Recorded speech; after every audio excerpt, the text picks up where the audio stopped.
In today's video, I am going to teach you how to use webhooks in Shopify. To get started, log into your Shopify admin. From there, open Settings, and then go to Notifications. This is where Shopify lets you manage different types of alerts and communication settings for your store.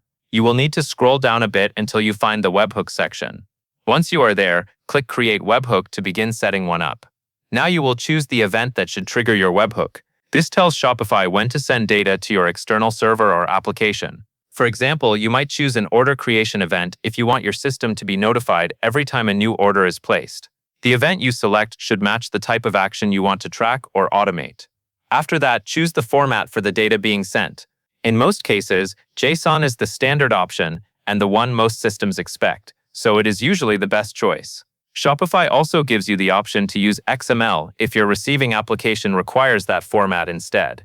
If you are unsure, JSON is typically the safer and more common selection. Next, enter the URL where Shopify should send the webhook data.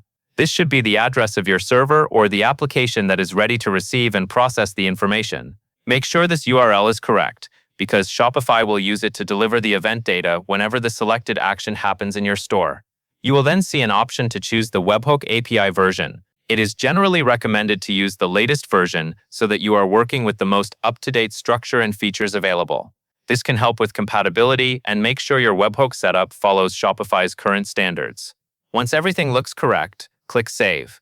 At that point, your webhook will be created and Shopify will begin sending data to your specified URL whenever the selected event takes place.